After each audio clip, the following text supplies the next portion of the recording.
Purvashadha Nakshatra. So Purvashadha is one of the couplets of nakshatras. We've done one before. We've done Purva Falguni, Uttar Falguni. And so now we have Purvashadha, next will be Uttarashadha. And there's another pair of nakshatras in Vedic astrology, which is Purva Bhadrapada and Uttar Bhadrapada. So whenever you have Purva with any kind of nakshatra energy, and that means it's an earlier part, earlier aspect of the same energy. For example, we talk about Purva Falguni, Uttar Falguni. Both of them are about relationships. Both of them are about, love, right? But Purva Falguni represents the part before the union. Uttar Falguni is the part after the union. Okay? In the same way, Purva Ashadha is the energy of victory, and Purvashadha is the earlier victory. The Uttarashadha part we're going to talk about in the next video, that means the latter victory. What does it really mean? So, when you talk about the nakshatra of Purvashadha, you will be able to understand quite a bit by taking into account the deity of this nakshatra. The deity of this nakshatra is Apas. Apas is Varuni. She is the Shakti of Varun Dev, who is the deva, the lord of the seas. I think Varun is also one of the 12 Adityas. He's a major god in Vedic astrology, in the Vedas, and he rules everything related to the oceans, water, right? The water energy that we have. So when we talk about the Shakti of water, what does it mean? What is the Shakti? What is the force behind the oceans and, the rivers? It's movement. So, this deity, Apas, is considered the younger sister of goddess Lakshmi. You know how we talked about Niriti, who is the elder sister of Lakshmi, and how she represents everything which is the opposite of what Goddess Lakshmi stands for. Goddess Lakshmi is everything about abundance, prosperity, beauty, happiness, grace. Alakshmi, Niriti, is everything which is the opposite of that. And so, when we talk about Apas, is everything which is an expansion of that. If you actually look at it, it's logical what has been conveyed through this iconography. What do you have before you make wealth? Nothing. Sadness, difficulties, problems. But that is important because it gives you the power to then manifest a prosperous, abundant, beautiful life, which is Goddess Lakshmi. So what happens when you've been able to manifest a prosperous, beautiful, abundant life? You are then able to use that abundance to advance, to achieve great victories, to build great things. Okay?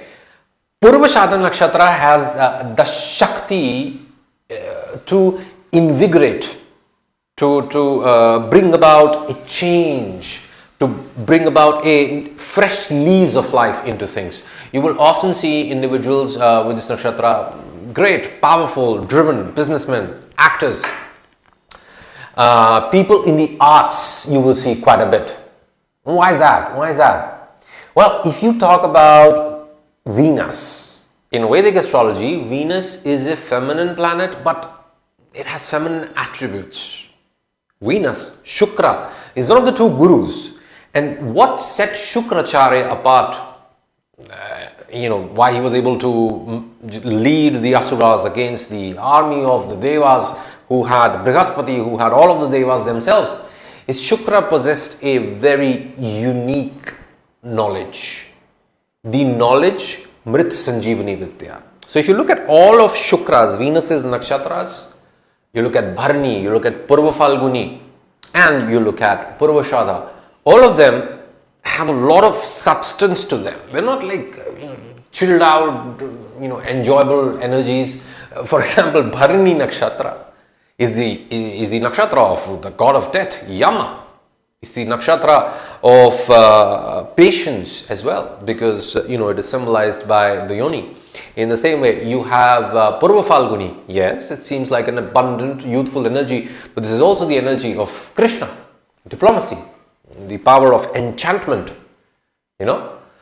And so in the same way, Purvashadha has the ability to bring about a swift victory, bring about swift gains. And quite often Purvashadha natives, they can be very enigmatic, but a bit cocky. You know, you can quite often see that.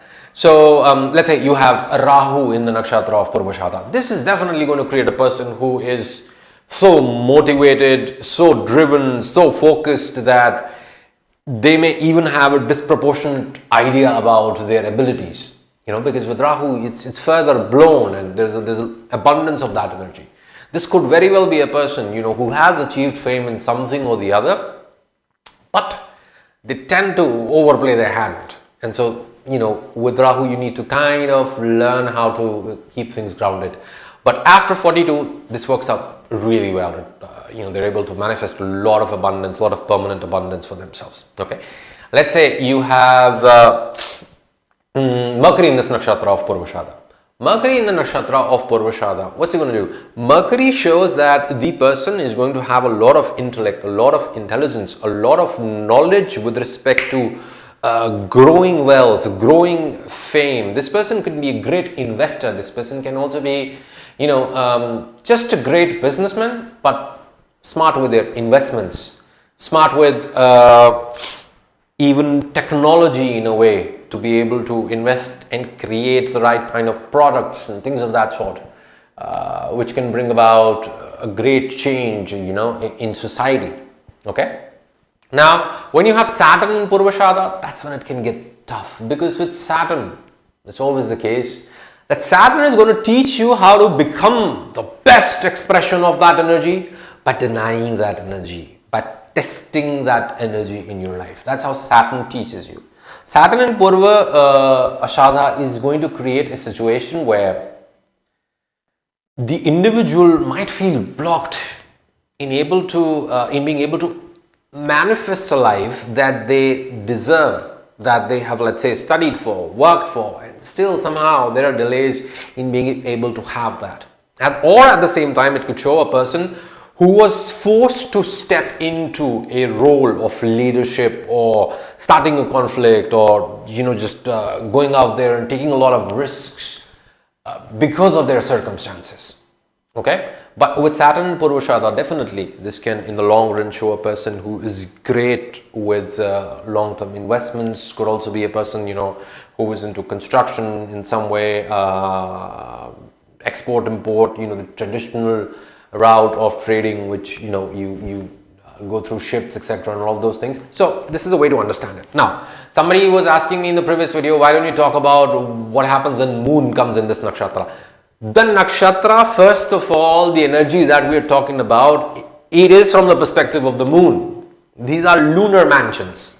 So the entire video applies to you if you have, let's say, moon in this nakshatra, because it's going to be felt the most. But I just talk about a few other planets to tell you how to think and understand how you apply this energy, and are able to interpret it in terms of astrological charts. Okay, but don't be too obsessed about that. Focus on learning the energy and understanding, okay, what's happening, what are the deities, you know. So that's how you will be able to learn more, instead of just applying it to charts and trying to understand, okay, what's going to happen here, what's going to happen there. Anyways, if you enjoyed this short video, then please give me a thumbs up, subscribe to the channel so that you can stay abreast of all the wonderful content that I post here. Push the bell icon so that you can be notified every single time I post. If you want a personal session with me, you can do so by checking out the link given here in the description box. Thank you so much. Take care. Adios.